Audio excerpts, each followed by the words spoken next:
doing that. Psalm 36, 17, it says, "For the arm of the wicked shall be broken, but the Lord upholdeth the righteous." Right, the arm of the wicked, the sword. Wait, what did you say?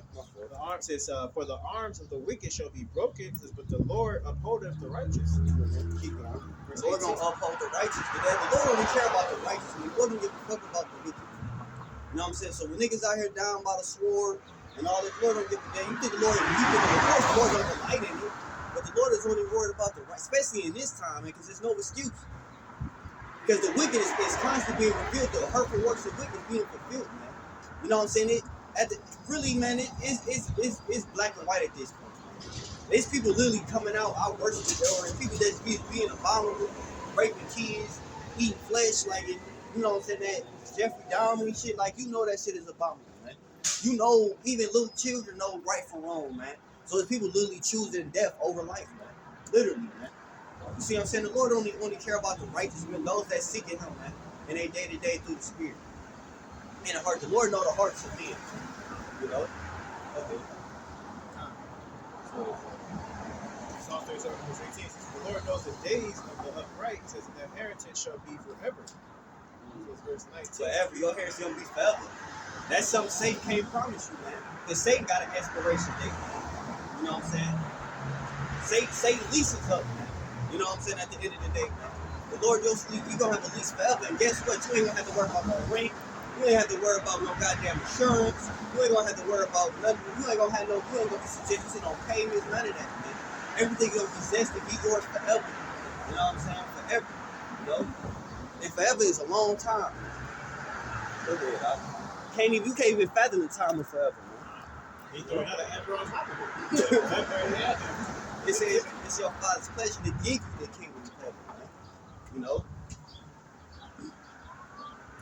Verse 19 says, they shall not be ashamed in an evil time. It says, and in the days of famine they shall be satisfied. Right, we're gonna be satisfied in the days of famine, man. We're not gonna be ashamed in the time of judgment, man. Why? Hey, because we flipped our titles, man. All right, we worked out our salvation to the best of our ability. We weren't bullshitting around. You know what I'm saying? We weren't around here straddling the fence. We weren't out here being lukewarm, man. You know what I'm saying? Of course, we're not perfect. We put our best foot forward, man. They say, in Jeremiah say, "Curse him that kept his sword from blood," man. You know what I'm saying? You went out here and you did what the Lord required you to do. Go into the lost sheep of Israel. Go out to the highways and hedges, man. Go and bid them that my house may be filled, man. You know what I'm saying? Keep your lamps, man. Keep your garments, man. You know what I'm saying? Through the Spirit, man. Hasten and pray without ceasing. You did everything that you possibly can. The Lord really just want to see your effort, man. All right? Through the Spirit. That's all the Lord seeks. If you have faith as a grain of a mustard seed. So at the end of the day, we're not going to be troubled, man. We're going to be satisfied in the day of famine and say, my son shall eat and you shall be hungry, man. You know what I'm saying? Go ahead, dog. Psalm 37 and 20, it says, but the wicked shall perish, says, and the enemies of the Lord shall be as the fat of lambs. It says, they shall consume into smoke, shall they consume away. Hey, the Lord with the smoke, man. The Lord said they be consumed with smoke, man. The enemies of the Lord, man. You know? The enemies, because at the end of the day, you're the enemies of us. That's why I say, hey, refrain from these men in Acts 5. In 38, it say, refrain from these men, man, unless you're willing to fight against the Most High. But this counsel is not of men. This counsel is of the Lord, man.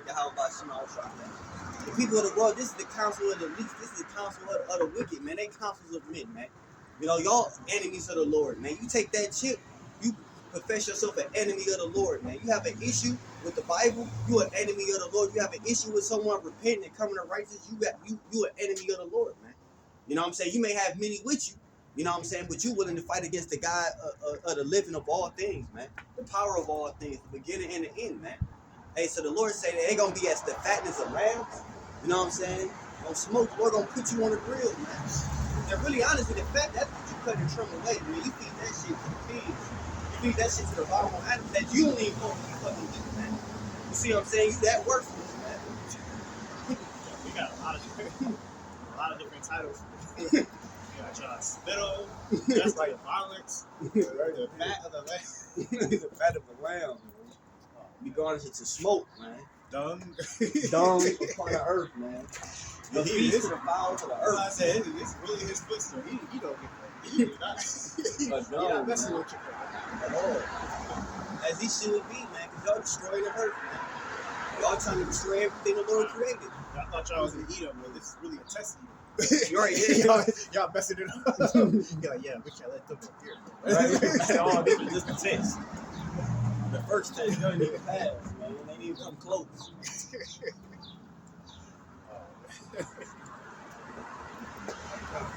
Verse 21.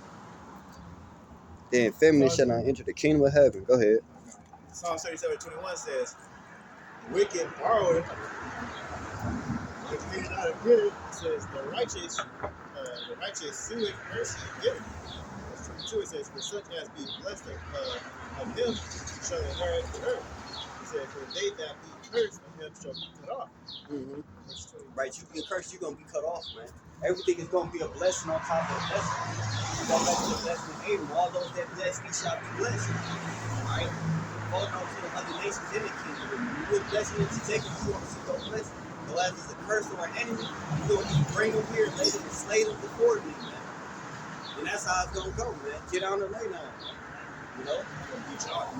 And it ain't no lying, I'm down, then you think you're going to rebel. There ain't going to be no Edomites or other nations trying to protest or none of that shit going on.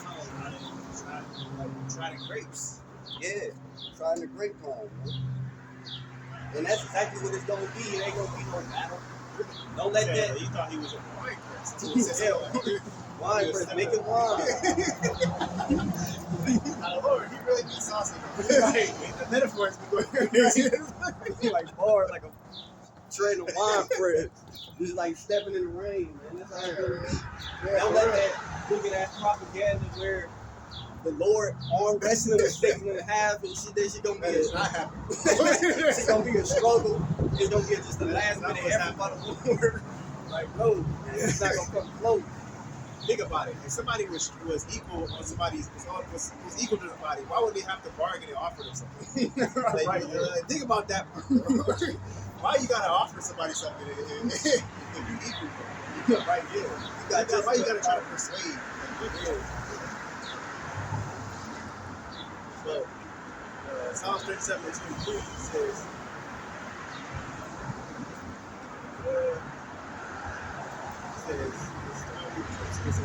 be blessed of him shall inherit the earth, and they that curse of him shall be cut off. Verse 37:23 says, the steps of a good man are ordered by the Lord, so he delighted in his way. Verse 24, right, you want to lighten your way, the Lord order all steps. Alright, so you walk by faith, not by sight. God says, though he fall, he shall not be utterly cast down.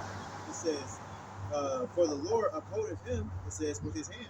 Right, so even, you fall the Most High, pretty much gonna live, man. You know what I'm saying? The angels I had charge of you, man.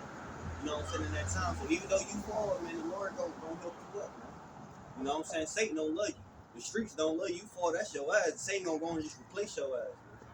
You know? It happens all the time, every day. Wickedness don't stop because one wicked Jake died.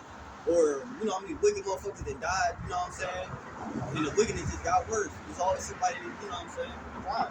The Lord said he can raise stones. The Lord said that if you try to stop the righteousness, Satan definitely, Satan will replace you in a hot second, bro. He never had a plan to keep you in the first place. God. At all. He just want to bring you down with him. Psalms 37:25 says, I have been young, it says, and now am old, it says, yet have I not seen the righteous forsaken, it says, nor his seed begging bread. Right. So we don't have to be married. The Lord ain't gonna forsake us, man. The Lord is always with us. Always in the midst of us, man. We follow him in decency and subservitude to him, man. The Lord is always with us, man. You got nothing to worry about. The Lord is with you in spirit, man. But you're going to see him and that angelical divine force, man, for real. You know? And it's going to be too much to this flesh and eyes to behold. You know, it's going to be a scary sight. Keep going. It says, Psalms 37:26 says, he is ever merciful, it says, and lendeth, and his seed is blessed. In verse 27 it says, depart from evil and do good and dwell forevermore. It says, verse 28, for the Lord loveth judgment. It says, and forsaketh not his saints, as they are preserved forever. It says, but the seed of the wicked shall be cut off. Right, the Lord will preserve it forever. The Lord loves justice. It's a beautiful thing in the eyes of the Lord to preserve the just and condemn and destroy the wicked, man. It's only right, man. You got a good son and you got a bad son. It's the Lord loveth, you know what I'm saying, to bless this one and take whatever the wicked had and give it to him. And now you cast off and you destroy it. That the Lord loves judgment because it's often do so. We're here, they justify the wicked, man. They love to condemn the just and take advantage of people's good hearts, rip people off, and you know what I'm saying? All type of atrocities and, you know what I'm saying, wicked dealings, man. You know what I'm saying? They love to do it, so poke their chest out. Blasphemy of the Most High, where's your God now, and all that type of shit. That's that karma that y'all be putting, bro. That feeling that you get when you feel like somebody always watching you when you try to do some wicked shit. They never fly.